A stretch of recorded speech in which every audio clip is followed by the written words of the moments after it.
Asalaamu calaykum waraxmatullaahi wabarakaatu akhyaarta sidaa u idishiinba kusoo dhawaada mar kale iyo Saf TV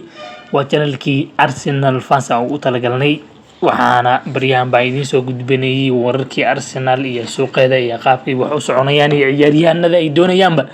marka hore aan idiin mahadceliyo niman yahow gobaatiin shalay waxaan rabay channelka hala kala kiciyo 2000 hala gaarsiiyo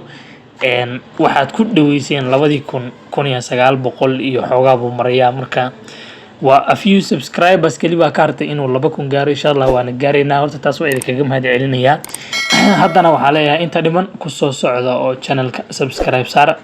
aan ku bilaabnay Arsenal ciyaaryahankeeda Emile Smith Rowe ayaaba waxaa la isweydiinayay ciyaaryahankan mustaqbalkiisa halka uu ku dambeyn doono shalay mar la hadlayay ciyaaryahanka ayaa wuxuu sheegay mustaqbalkiisana la weydiiyay wuxuu sheegay ciyaaryahanka in Mikel Arteta oo ah coachka Arsenal macalinka Arsenal in uu maartay doonaya ciyaaryahanka in uu joogo marka ciyaaryahankaas waa uu joogayaa oo meel uma socdo waa kulley sida ogtiin ciyaaryahankan seasonkan kii ka horeeyay ayaa maartay saxiix laga saxiixay oo number 10 la siiyay maartay ciyaaryahan aad u fiican buu ahaa runtii inta uusan injury-ga dhaawacaas uusan gelin marka ciyaaryahankan injury-ga baa dhibaato u keenay waxaan maartay fiirinayay taageerayaasha Arsenal ciyaaryahanka aragtidooda ku aadan ee ka qabaan xogaa baan idinkaga sheegaya dad badan waxay lahaayeen in ay ciyaaryahanka uu noqon karo ciyaaryahan maartay runtii ciyaaryahan aad u fiican haddii uu waqti u helo injury-na uu ka badbaado marka dad badan baa isleeyihiin ciyaaryahanka wuxuu leeyahay weli mustaqbal fiican ayuu leeyahay sidoo kale qof kale ayaa isna wuxuu leeyahay ciyaaryahanka waa inuu xilli fiican waqti fiican u helaa sidoo kale waa in ciyaaryahanka maartay loo yeelaa hal position uu leeyahay waxa ciyaaryahanka kaga ciyaaraya maartay talentigiisa waxa weeyaan multiple positionadan la ciyaarsiinayo mar la ciyaarsiinayo number 8 mar number 10 man garab la dhilsiinayo ciyaaryahanka sida uu ku dhumay ay leeyihiin marka ilaa hadda ma arkin wax oo negative oo ciyaaryahanka in maartay in Arsenal ciyaaryahanka maartay rajeynaya in la diro loan ama lagu diro ama la iibiyaba qof walba waa positive ayuu ka yahay ciyaaryahanka inuu joogo ayuu rabaa laakiin waxa waaye waxay dadka ay dhiirigelinayaan in ciyaaryahanka playtime uu helo waqti uu helo sidoo kale dadka qaar ayaa waxay insist gareynayaan in maartay loo diro loan oo maartay uu soo kabto ciyaaryahanka marka kadib isagoo ciyaaryahanka diyaarsan oo kusoo noqdo teamka booskiisana oo horey ka qabsado waxay ahaataba ciyaaryahankan sanadkan waa uu joogayaa meel uma socdo waxaan jeclaan lahaa inaad ila wadaagtaan ciyaaryahankan booskeeba ugu fiican ee is leedihiin waa la ciyaarsiin karaa ma garab baad leedahay la ciyaarsiiyo waxaa leedahay number 8 la ciyaarsiiyo shaka ha bedelo xageed jeclaan lahaydeen ciyaaryahankan in maartay Arteta uu ciyaarsiiyo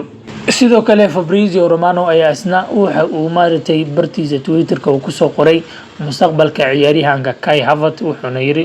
ciyaaryahanka iyo Arsenal heshiis ay gaareen oo maartay ciyaaryahanka wuxuu Arsenal u sheegay inuu diyaar u yahay in Arsenal uu ciyaaro wayna ku heshiiyeen ayuu yiri wixii personal agreement ahaa ciyaaryahanka iyo maartay Arsenal way heshiiyeen waxa dhiman oo kaliya waxa weeyaan in Arsenal ciyaaryahanka ay maartay ay raadiso oo Chelsea ay lacagta u baahan tahay bandhigto si ciyaaryahanka ay ku hesho sidoo kale wuxuu yiri Chelsea waxay codsanaysaa lacag 75 milyan ah laakiin waxay flexible u yihiin oo maartay aqbali karaan lacag maartay inta ka yar oo maartay ku dhow lacag 60 milyan ah wuxuuna raaciyay inta in Arsenal 10 bariye soo socoto ay ciyaaryahankan aad ugu mashquulsanaan doonto ay maartay ayna soo qaban doonto runtii Bayern ayaa ciyaaryahanka sidoo kale raadinayso maartay aad ugu baahan Bayern sida ogtiinba ciyaaryahanada oo Jarmalka ah German players aad ay u jeceshahay ciyaaryahanada waa marka aad fiirso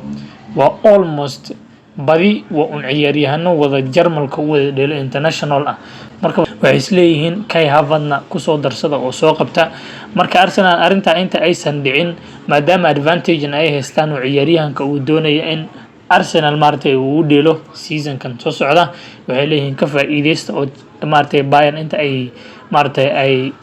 daana hortii dafaa joogaa la yiri intaysa idinka qaadan ciyaaryahanka aad soo qabataan. Marka runtii ciyaaryahanka Arsenal waxaa la sheegaya in daacad ay ka tahay oo ay raadinayaan ciyaaryahanka ayna soo qabanayaan, waana waqti inta aan ka sugayn in ciyaaryahanka Arsenal ay saxiixdo.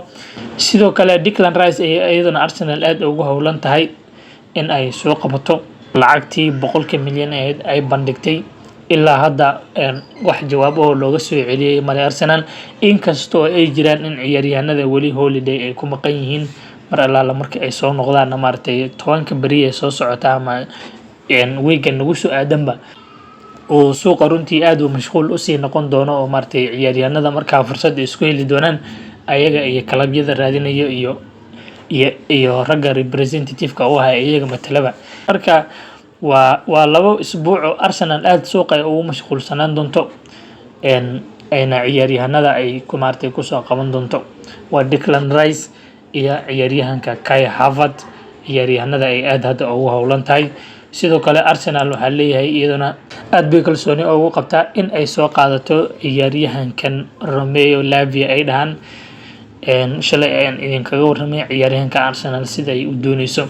Runtii haddana waxaa leeyahay ciyaaryahanka laftarkiisa ayaa maartay wuxuu danaynayaa in uu Southampton uu ka tago maartay Arsenal uu soo aado. Marka ciyaaryahanka runtii dad badan kalabyo fara badan ayuu maartay indhahooda uu soo jiidanaya, suuqana aad buu ugu soo badanaya. Marka Arsenal waxaa leeyahay aad bay maartay kalsooni ugu qabtaa in ciyaaryahanka ay soo qaban karto. Wararka qaar baa waxay sheegayaan in maartay Declan Rice iyo maartay Kai Havertz hortiisaba ay ciyaaryahanka maartay laga yaabo inay soo qaataan maadaama iyagu ka lacag yar yahay oo maartay lacag 30 milyan lagu heli karo. Haddaba khiyaaray warkeena maanta waa naga intaa wixii soo gudbanaado waa idin la soo wadaagaya. Haddana waxaa idinkaga tagayaa sida ay nabadgelyo. Wassalaamu calaykum waraxmatullaahi wabarakaatuh.